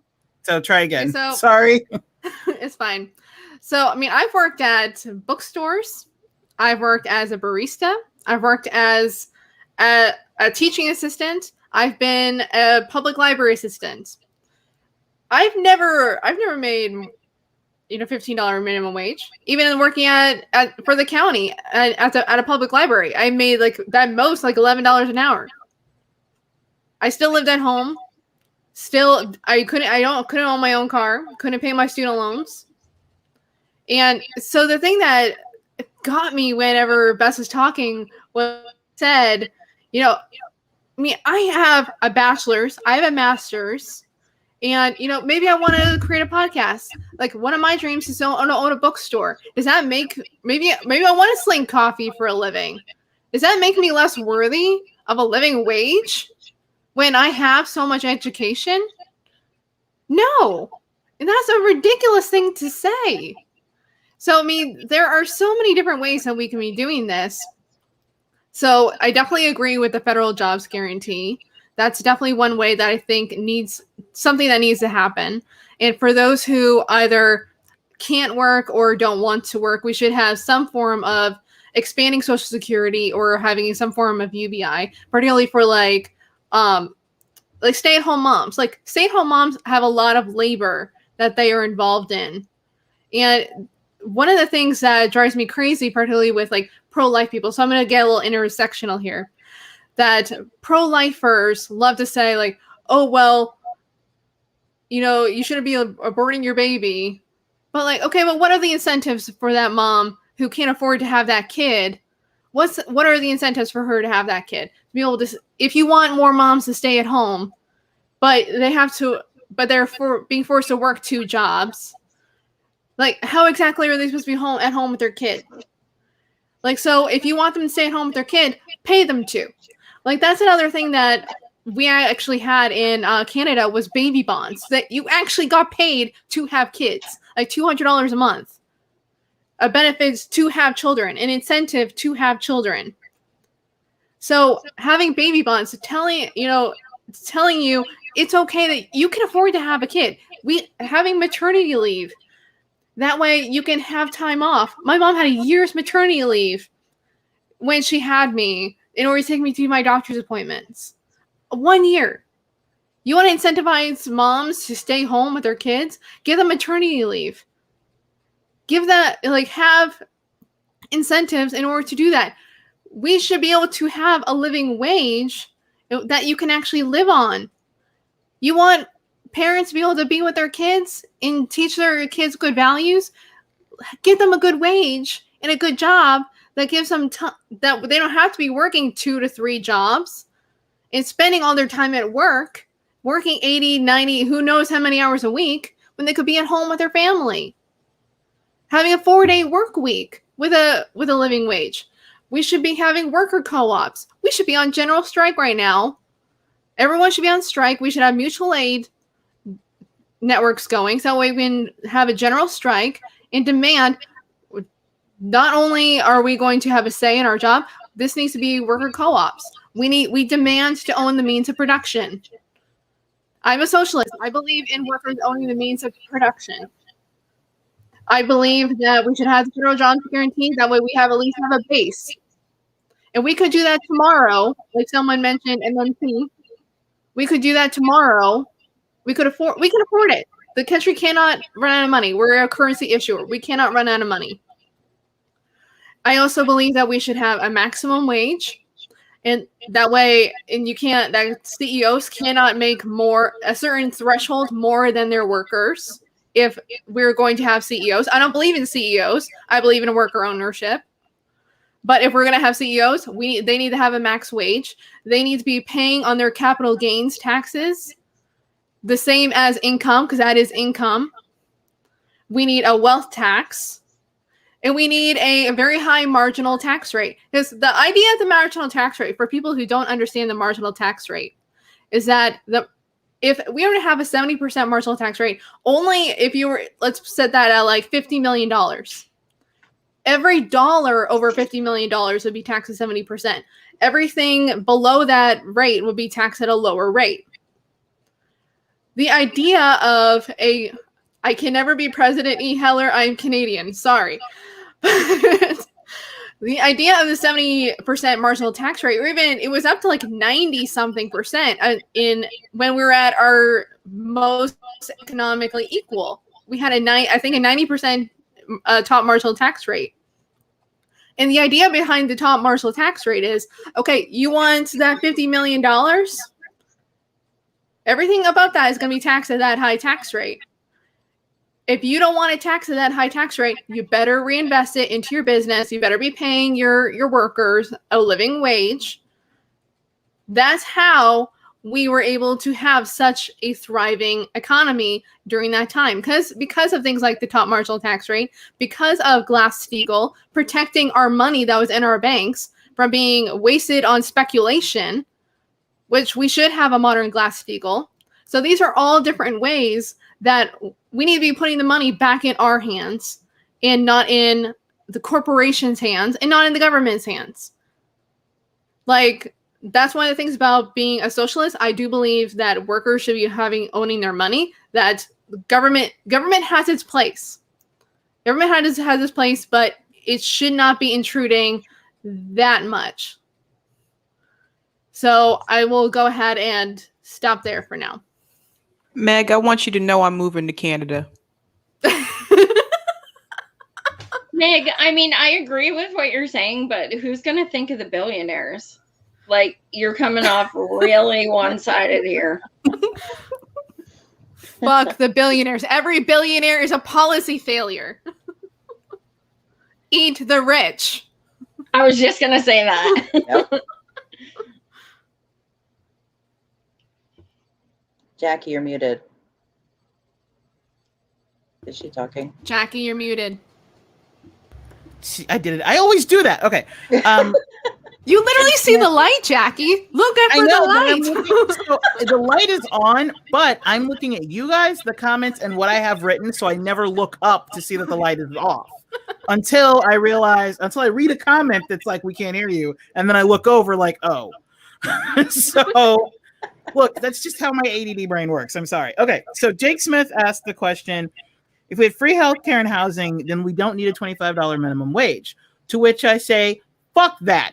If a CEO can make trillions of dollars during a pandemic, you should be able to pay off your car. Okay? You are the one. So here, I just have to break something down for people really quick because I don't think they understand the value of their labor. Jeff Bezos is not worth more than you. Okay? Because in order for Jeff Bezos to be able to have Amazon, people have to work for Amazon. Okay? In order for you to be able to get something from Amazon, do you know how many hands and eyes have to do something in order for that to happen? There are people in the factory. There are people who are on forklifts. There are people who are like just run computers and run numbers all day. There are people who physically deliver things and drive for you. There are people, like there are so many people in between. And if you cut out any one of those people, you don't get your shit from Amazon. Jeff Bezos doesn't get his cut. Jeff Bezos doesn't deserve as much of a cut as he's getting. All those people deserve an equal cut. And if all those people get an equal cut, Jeff Bezos is still going to be a multi-millionaire, almost billionaire. But meanwhile, those people aren't pissing in bottles on the side of the road. Those people are paying off their mortgages. Those people aren't about to live in a rental society, which is what is coming because large corporations are buying all of the houses that are affordable to force you to have to rent from them. Okay, that shit does not happen if what Meg was saying, because that's exactly what I agree with. I'm not even worried about minimum wage anymore. I think we have a maximum wage and that solves the problem. But I personally think CEOs should not be making more than 100 times what the lowest employee makes. And I'm talking anybody. I'm talking janitor. I'm talking the 15-year-old that comes in on weekends. They can't make more than 100 times what that kid makes. So if you were to do that $3.9 trillion that they just made, everybody gets a raise. Don't worry about the minimum wage because everybody's making money now. Everybody's making money according to their worth. Because like Meg said, we're socialists. So when you go to work, see, I think the greatest trick that they ever did was convincing you that your labor is not worth somebody else's idea. But they only capitalize on that idea because of your labor. If you take away your labor, that idea is just an idea. And nothing happens. They don't get a dime. They don't make a penny off of their idea until you go to work. When you go to work every day and you trade your physical labor for their idea, that's how the money comes in. Your physical labor is not worth less than them coming up with an idea. And we need to demystify that. So that was my answer to that. And it also is my answer to how I think we should do this. Yes, we need to tax the rich. I personally believe anything over $1 million per year should be taxed at a rate of 90%. Because you're not broke if you're making $1 million per year. Mm-hmm. That's just right. And if we could take that money and we can do things like all of the things that we were just saying. You make $1 million per year, you get to keep $1 million. The rest of it, you have to help pay this for the society. There, right now, I don't think people realize just how the United States is structured to keep poor people poor and prevent them from moving up the ladder. Right now, our education system is funded by property taxes, meaning if you don't have any property, you don't have education. Therefore, you can't move up the ladder. So the best way to deal with that is take money from the wealthy, use that to fund all this stuff. We don't even have to get into MMT because the money exists right now to fund everything we're saying. We don't need, like, if you look at the amount of money that the United States spends on our military and police. I saw a chart. The United States Police Department, the United States police budget is third if you were to put it in military spending worldwide. Meaning, the number one is the United States by like 10 times.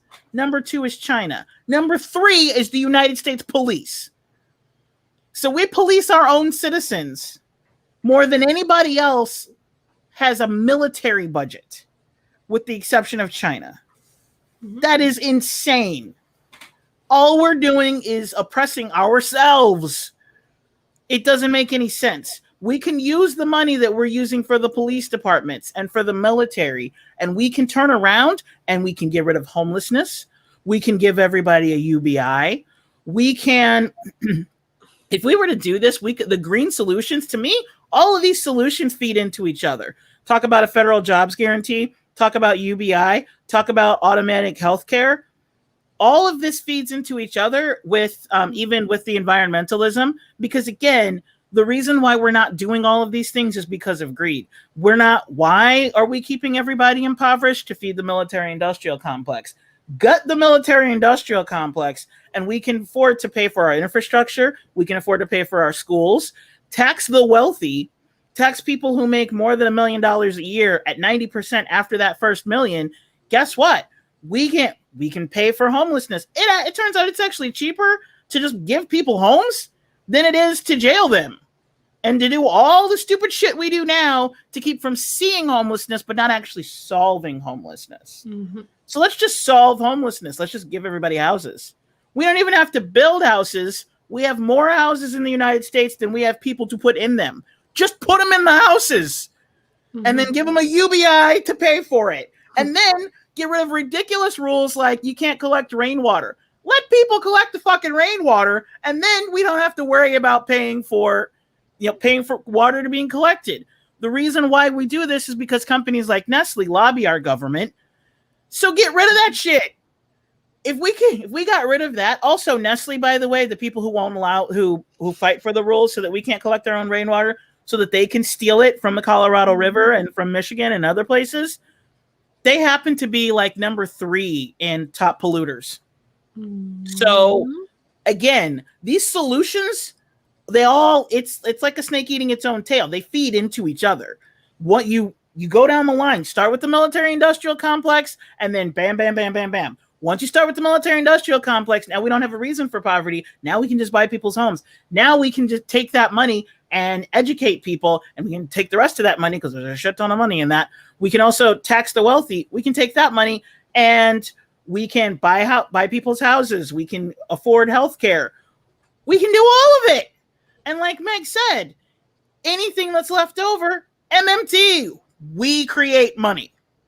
We create money to afford the military industrial complex. So let's just reroute those funds into our infrastructure, into our healthcare system, into green jobs, federal job guarantee, and a UBI.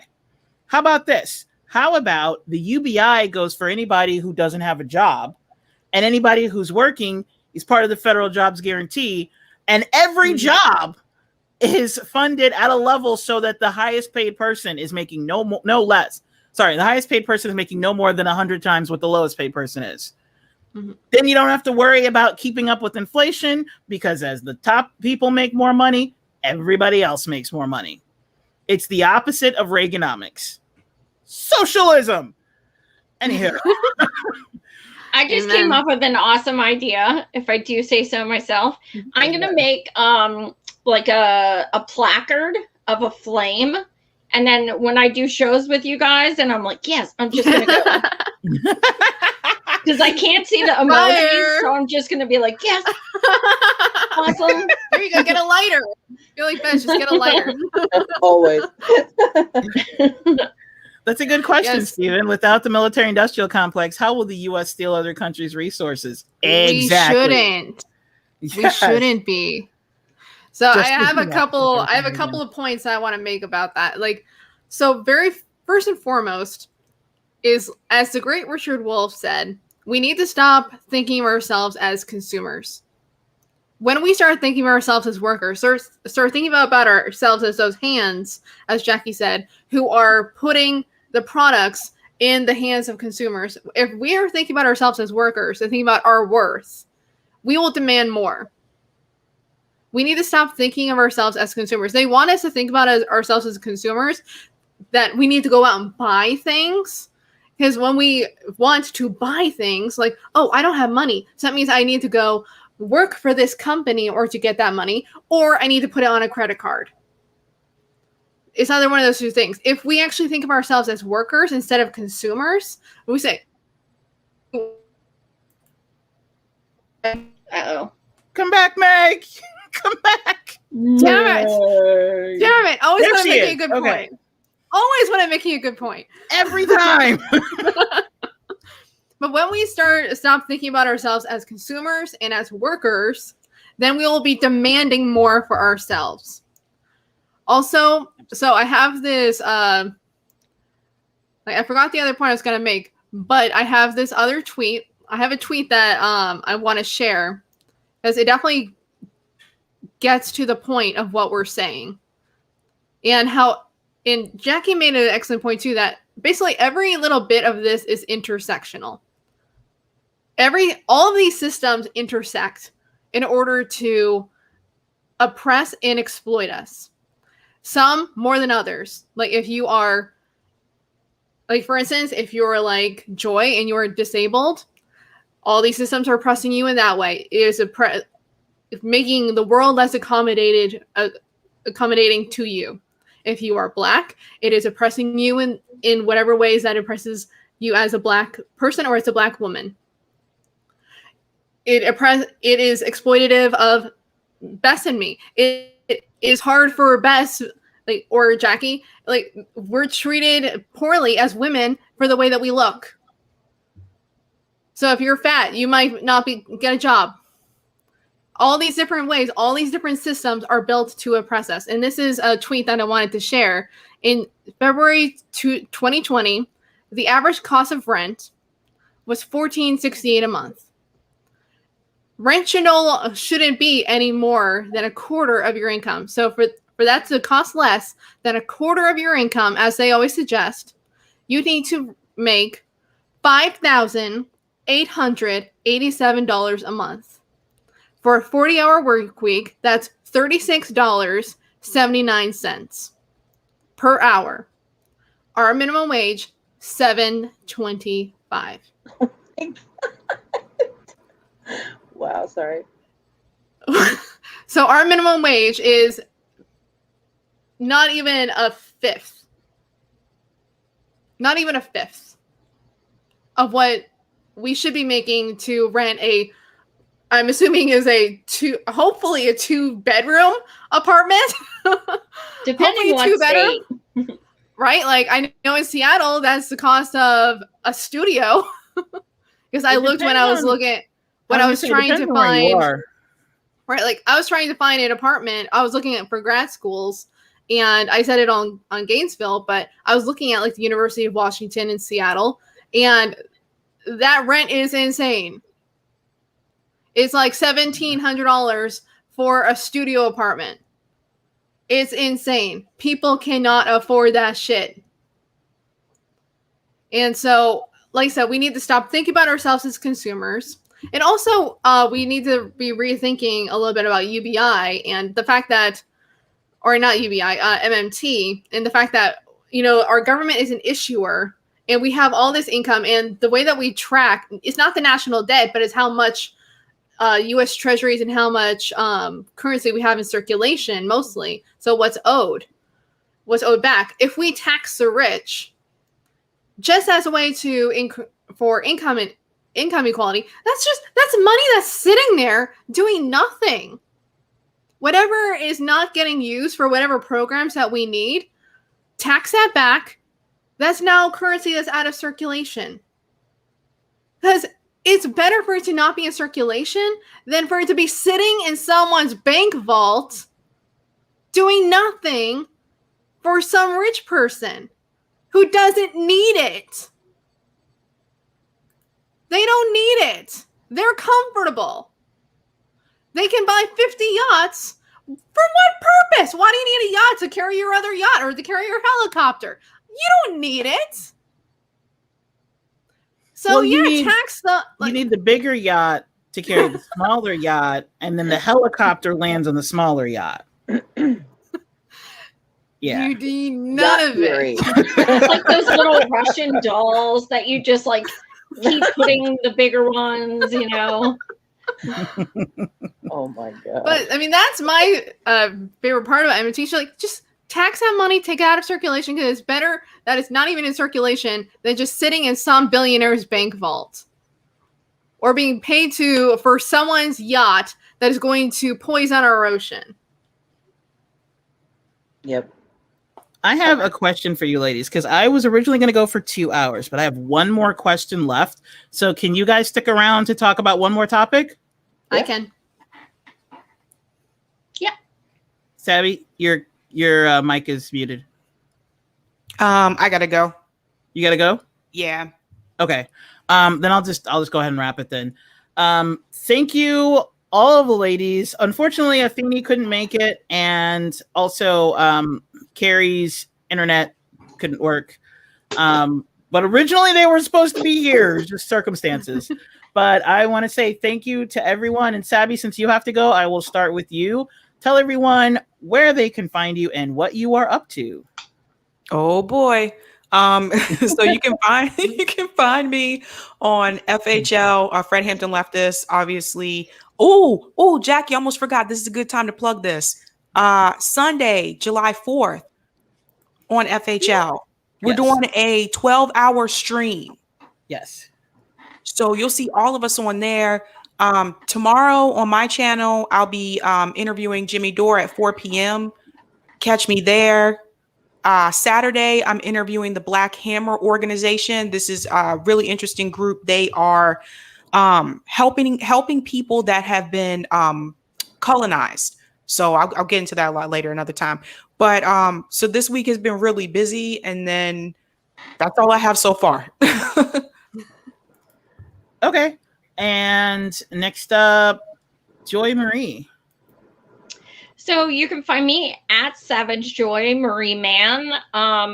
No, at Savage Joy Marie 1 on Twitter.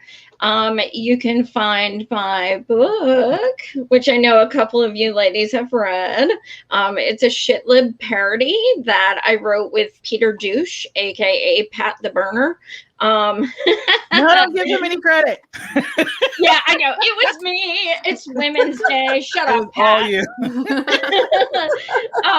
You can get that at savageandpat.com. We have free shipping right now, so it's always fun to make fun of shit libs. It's very therapeutic. And then if you would like to join one of our 36 locations at our marches, or create your own in your own city, you can go to m4m4all.org. Also, you can find me at Roar Media Live. That's where I stream. And then I also have a YouTube channel with about 400 of my prior shows. And that's just Savage Joy Marie Man. Awesome. Miss Bess. Hi, yeah, thank you. You can find me on Twitter at Malensplain. You can find everything you want to know about my podcast. I have a podcast channel, so you can find me on Apple and all the Spotify and whatever, all the things. And then you can find everything that I have at malensplain.com. I also have a YouTube channel. I'm also having trouble paying rent, so if you feel like donating, please help me out. I really appreciate it. Just hop on over to malensplain.com. And let's see, what else? I don't know. If I'm missing something, I apologize. If I'm supposed to help somebody else promote something, I'm sorry. But oh yeah, one more thing.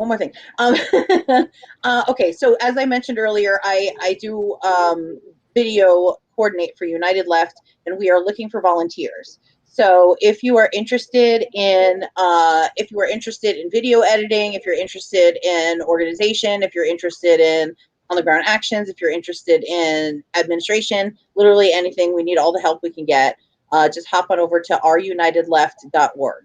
And please come help us to try to build bridges on the left, because infighting is going to kill us, and we can't afford that. So anyway, thank you. Awesome. Miss Killjoy. Alrighty, just kidding. I don't like that. I already told her last night when I was on her show. Killjoy. What? No. Seriously? Oh, your name was like, why did it just take me that long to click? Seriously? You want me on a show called Killjoy? Are you kidding me? That is funny. I'm just thankful it's an online show, because I wouldn't be coming in person. I could Oh gosh. Oh my god, I didn't.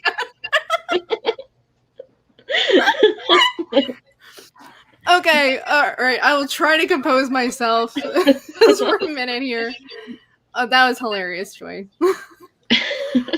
So you can find me on Twitter and Instagram at KilljoyMeg. And you can also follow my upcoming podcast. You can either go to thekilljoyguide.com, or you can follow at the Killjoy Pod on Twitter and Instagram. I'm finishing the promo video, so I will have a promo video for it soon. It's supposed to launch on July 13th on YouTube and wherever you listen to your favorite podcasts. And I had 3 amazing interviews this week. One with Jackie, my friend Carlene, and Savage Joy herself. And the interview with Joy will probably be the first one, because it aligns very well with the timing at the March for Medicare for All. So definitely look forward to that on July 13th. And of course, you can find me every Monday on Nerdolitics with Jackie on the Fred Hampton Leftist Network.